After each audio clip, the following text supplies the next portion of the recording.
জোনমণি তুমি যতীন, তুমি কি মানুহগৰাকী চিনি পোৱা নেকি?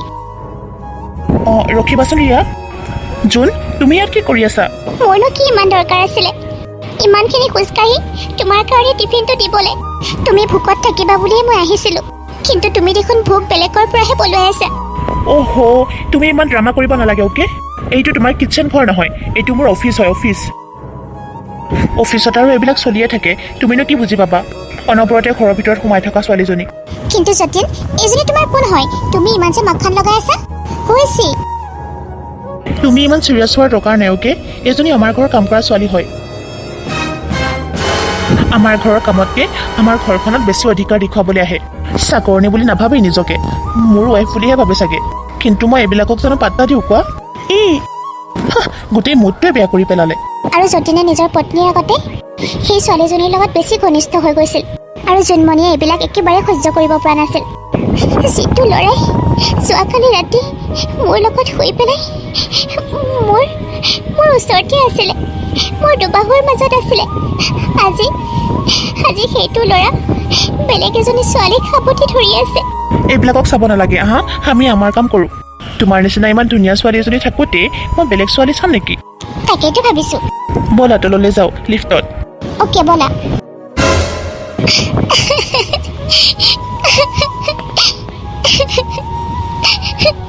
মই ভবা নাছিলোঁ যতীন, তুমি যে এনেকুৱা ওলাব পাৰিবা। নিজৰ পত্নী থাকোঁতে তুমি বেলেগৰ লগত। যতীন, মই ভবা নাছিলোঁ দেই, ছাৰৰ ৱাইফজনী যে এনেকুৱা হ'ব পাৰে। ময়ো ভাবিছোঁ। যতীনহঁত অফিচৰ পৰা নামি অহাৰ আগতেই অফিচৰ কিছুমান ষ্টাফে সিহঁতক চাই পেলাই হাঁহি আছিল। আৰে কি হ'ল তোমালোকৰ? কি হৈছে তোমালোকৰ? কিবা জোক চলি আছে নেকি ইয়াত? মই গম নাপাওঁ যে। অফিচত মানে অসম্ভৱ নতুন এমপ্লয় জইন কৰিছে। কি নাম আছিলে? জোনমণি।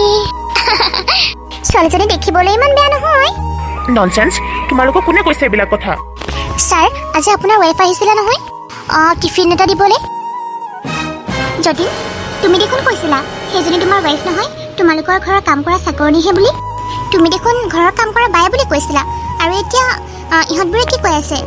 তাৰমানে তুমি মোৰ আৰু তোমাৰ ৱাইফৰ লগত চিটিং কৰি আছিলা। বাদ দিয়া নাই এইবিলাক, মইতো এটা ডেকা ল'ৰাই ন। কিয়নো ইমান চিৰিয়াছ হৈ আছা কোৱা? কিনো বিয়া বাৰু কথা এইবিলাকত ধৰি আছা? ইমান চিৰিয়াছ হোৱাৰ দৰকাৰ নাই নহয়। শুনা, আজিলৈ জোনমণি আৰু মোৰ মাজত তেনেকৈ একোৱেই হোৱা নাই। তোমালোকে যি ভাবিছা, সেইজনীক চুলে ময়ো যদি ক'লা হৈ যাওঁ। কি যে কথা কিছুমান ভাবা নহয় তোমালোকে। মই মিলোঁ নেকি তাৰ লগত? আৰু ডিয়াৰ, ৱাইফটো তোমালোকৰ নিচিনা ছোৱালীকহে বনাব পাৰি। সেইজনীক কিবা মই ৱাইফ বুলি ক'ম নেকি? আৰু জোনমণিৰ নিচিনা ছোৱালী এজনীকতো মানুহে বাই বুলিয়ে ক'ব। তাই মোৰ কাম কৰা বাইৰ দৰেই, তাতকৈ আৰু বেলেগ একো নহয়। জোনমণি মোৰ একো নহয়, মোৰ কাম কৰা বাইহে হয়, গম পাইছানে তোমালোকে? তাই আৰু মোৰ মাজত তেনেকৈ একো সম্পৰ্কই নাই, তোমালোকে যি ভাবিছা। যতীনৰ এইবিলাক কথা শুনি জোনমণিয়ে বহুত দুখ পাইছিল, আৰু কান্দি কান্দিয়ে তাৰ পৰা তাই ঘৰলৈ গুচি গ'ল। এইবিলাক বাদ দিয়া না, বাদ দিয়া এইবিলাক। চিৰিয়াছ হোৱাৰ দৰকাৰ নাই, কৈ দিছোঁ মই তাইক ভাল নাপাওঁ, অ'কে? তাৰ পাছত জোনমণি ঘৰত গৈ পেলাই বহুত কান্দে। কিয় ভগৱান, কিয় তুমি মোক এনেকুৱা ৰং কিয় দিলা? ভাবিছিলোঁ জীৱন সংগী এনেকুৱা এজন পাম, যিজন মানুহে মোৰ গাৰ বৰণটো নহয়, মোৰ মনটোকহে পচন্দ কৰিব। ভাবিছিলোঁ জীৱনটো সলনি হৈ যাব মোৰ, কিন্তু মোৰ নিচিনা ছোৱালীৰ জীৱন কেতিয়াও সলনি নহয়। মই বৰ দুৰ্ভগীয়া, কাৰণ মই ক'লা হৈ জন্ম হ'লোঁ।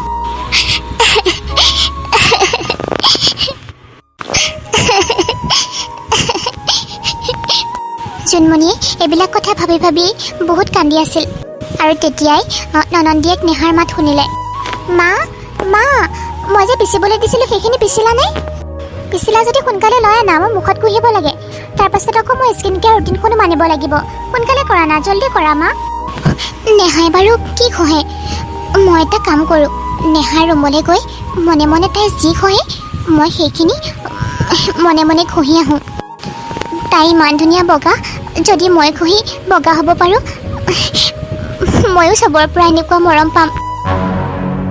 মই দেখোন ঘঁহিলোঁ, তাই যি খহে তথাপিও মোৰ একো প্ৰভাৱ পৰা নাই যে মই দেখোন অকণমানো বগা হোৱা নাই অকণমানো মোৰ ৰংটো চেঞ্জ হোৱা নাই মই ইণ্টাৰনেটত পঢ়িছিলোঁ কালি এনেকুৱা বস্তু এসপ্তাহমান ৰেগুলাৰ ঘঁহিব লাগে তেতিয়াহে কাম কৰে মই আকৌ এদিন ঘঁহোতেই ৰিজাল্ট চাবলৈ আহিছোঁ ক'তনো ৰিজাল্ট পাম এদিনতে জোনমণি তুমি মুখত কিবা লগাইছা নেকি নাইচোন একো লগোৱা নাই কিবা এটাতো লগাইছা কিবা এটা বেলেগ বেলেগ লাগিছে মোৰ শুনা যদি লগাইছা তেতিয়াহ'লে সেইটোৱে লগাবা ভাল লাগিব তোমাক আৰু যতীনৰ মুখৰ পৰা এইখিনি তাৰিফ শুনি অফিচৰ সকলোবিলাক কাণ্ডই তাই পাহৰি থাকিল গিৰিয়েকে তেনেকৈ কোৱাৰ বাবে তাই মনতে বহুত ভাল পালে ৰ'বা মই অকণমান ফ্ৰেছ হৈ আহোঁ এয়া নেহাৰ বিউটি প্ৰডাক্টছৰ কামাল তাই যিটো পিছি লগাইছে মনে মনে লগাইছোঁ মই বাৰু নিজৰ মুখত একো প্ৰভাৱ দেখা পোৱা নাই যতীনে দেখা পাইছোঁ যেতিয়া আৰু মই সদায় ঘঁহিব লাগিব মই সদায় ঘঁহিলে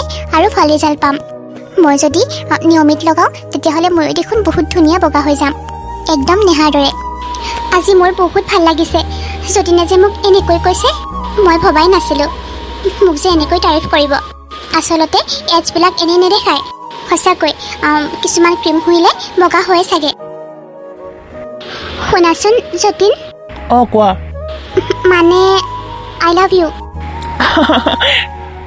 ঠিকে আছে দিয়া তুমি মোৰ কেৱল ৰাতিহে কামত আহিবা এইবুলি কোৱাৰ পাছতো জোনমণিয়ে একো উত্তৰ নিদিলে কাৰণ জোনমণিয়ে যতীনকে সকলো বুলি ভাবে আৰু বিয়া হোৱাৰ পৰা দেহ মন যতীনকে সকলো সঁপি দিছিল ঘৰৰ গোটেই কাম বন কৰা হৈ গ'ল আৰু মই নেহাৰ ক্ৰীমখিনিও ঘঁহিলোঁ আচলতে বৌয়েক জোনমণিয়ে নেহাই তাইৰ বস্তুবিলাক কেনেকৈ লগাইছিল কি কৰিছিল সকলোবিলাক মনে মনে চাই আছিল আৰু তেনেকৈ তাইও মুখত এপ্লাই কৰিছিল আৰু এসপ্তাহমান যোৱাৰ পাছত জোনমণি এনেকৈ সাজি কাচি যতীনলৈ বাট চাই আছিল সেইদিনাখন এদিন ঘঁহোতেই যতীনে মোক যেনেকৈ তাৰিফ কৰিছিল আজিতো এসপ্তাহ হৈ গ'ল তেওঁ চাগে আৰু ভাল পাব তেওঁ অহাৰ সময় হৈছেই আৰু তাই যিটো ভাবিছিল ওলোটাহে হ'ল আৰু যতীনে তাইৰ ফালে এবাৰো নাচালে আৰু বাথৰুমলৈ ফ্ৰেছ হ'বলৈ গুচি গ'ল তাৰ পাছত তাইলৈ এবাৰো নোচোৱাকৈ বিচনাত শুই পৰিল শুনাচোন যতীন শুনা না মই আজি বেলেগ লাগিছোঁ নেকি অকণমান মানে দেখিবলৈ তোমাৰ কি প্ৰব্লেম হৈছে কোৱাচোন কি প্ৰব্লেম হৈছে তোমাৰ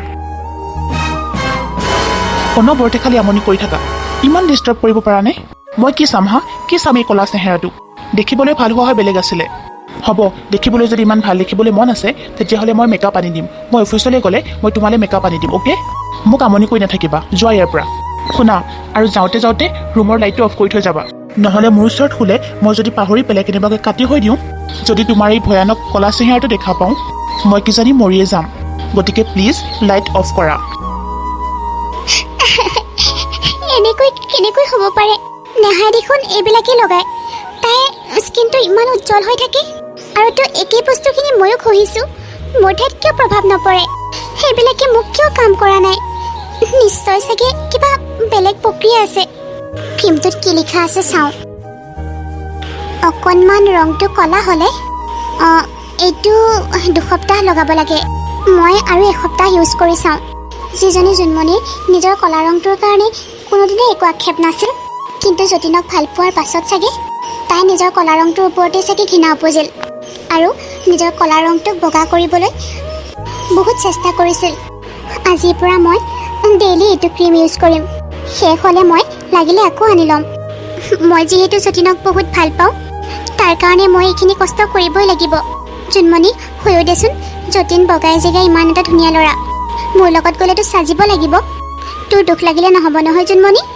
তাই নিজকে নিজে এইবিলাক কথা কৈ আছিল আৰু এদিন নেহাৰ বস্তুবিলাক লৈ তাই ঘঁহি থাকোঁতেই ৰুমৰ দৰ্জাখন মাৰিবলৈ পাহৰিলে আৰু তাত নেহা আহি পালে আৰু তাইৰ বস্তুবিলাক ঘঁহি থকা দেখি তাইৰ বহুত খং উঠিছিল বৌ মোৰতো আগৰ পৰা সন্দেহ হৈছিল চুৰণি ইমান যদি বস্তু ঘঁহিবলৈ মনে আছে মাৰ ঘৰৰ পৰা নানিলে কিয় মোৰ পৰা চুৰ কৰিছ যে মোৰ পৰা চুৰ কৰি ঘঁহিছ যে লাজ নাপাওঁ অকলে মা মা এইফালে আহাচোন কি হৈছে কি হৈছে এনেকৈ কিয় মাতি আছিলি মোক ভণ্টি শুনাচোন বৌ একদম চুপ থাকা তুমি মা মই তোমাক কৈছিলোঁ নহয় মোৰ মেকআপৰ বস্তুবিলাক কিয় ইমান সোনকালে নাইকিয়া হয় তুমি মোকে দেখোন গালি পাৰিছিলা এতিয়া প্ৰমাণ পালা মোৰ কথাটো এবাৰ শুনিবলৈ চেষ্টা কৰাচোন ভণ্টি মই মানে একদম চুপ থাকা বুলি কৈছোঁ নহয় বৌ মোৰ কথাটো বুজিবলৈ চেষ্টা কৰক মা মই চুৰি কৰা নাই খালি মই ফেচ ৱাছটোহে ঘঁহিবলৈ বিচাৰিছিলোঁ ইমান যদি তোক প্ৰয়োজনেই আছিল তই মাৰ ঘৰৰ পৰা নানিলি কিয় ইয়াৰ পৰা কিয় চুৰ কৰিব লাগে মাৰ ঘৰৰ পৰা আনিব পাৰিলোঁ হয় মা কিন্তু মোৰ মানে এইবিলাক বস্তু ঘঁহাৰ কোনো চখ নাছিল তই নেহাৰ পৰা বস্তু চুৰি কৰা নে কি কৰিছ হা ইমান যদি প্ৰয়োজনেই আছিল বাপেৰক নিবিচাৰিলি কিয় পইচা নেহাৰ পৰা যে ল'ব লগা হ'ল মই দেখোন কৈছোঁৱে মা মই এইবিলাক বস্তুৰ প্ৰতি মানে মই কি কি সানিব লাগে কি কৰিব লাগে একো নাজানো মই যদি ঘঁহিলোহেঁতেন তেতিয়াহে গম পালোঁ হয় মই খালি নেহাক দেখি দেখিয়ে শিকিবলৈ বিচাৰিছিলোঁ মানে মই যদি অকণমানো ভাল লেখা হওঁ তেতিয়া যতীনেও মোক ভাল পাব সেই ভাবিহে মা দেখিছা বৌৱে মোৰ দৰে হ'বলৈ বিচাৰিছে তুমি যদি লেজাৰ ট্ৰিটমেণ্টটো কৰি লোৱা তথাপিও মোৰ দৰে হ'ব নোৱাৰা গম পাইছা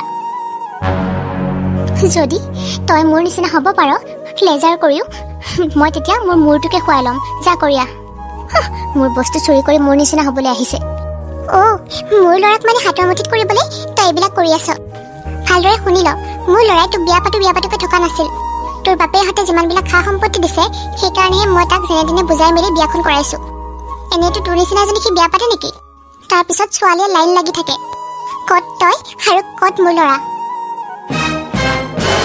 তোৰ বাপেৰ সম্পত্তি দেখি মই এই বিয়াখনৰ কাৰণে তাক বহুত জোৰ কৰিছিলোঁ সেইকাৰণে তোক বিয়া পাতিলে গম পালি নহয় আৰু মোৰ ল'ৰাই তোকতো চোৱাৰ দূৰৰে কথা তোক নুচুৱেও মই ভালদৰে জানো মোৰ ল'ৰাক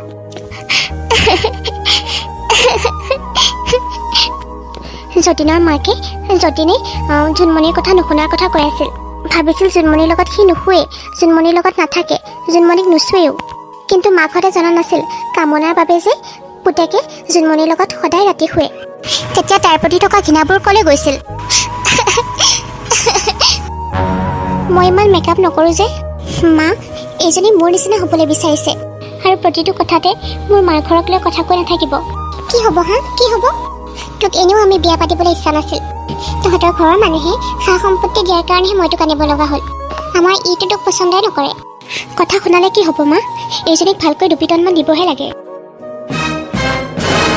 মা এইজনী দেখোন পৰি গ'ল আৰু অকণমানো লৰচৰ কৰা নাই মৰি যোৱা নাই তো মা মৰি কেনেকৈ যাব পাৰে হা অলপ আগতেতো ঠিকেই আছিলে তই কাম এটা কৰ দাদাইলৈ ফোন এটা কৰ অঁ মা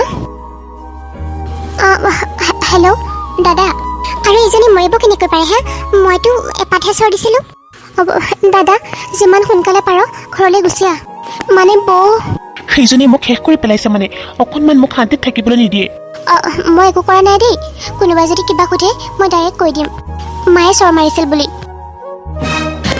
মই দেখোন বৌক চোৱাই নাই নীলাজী তই মোক ফচাবি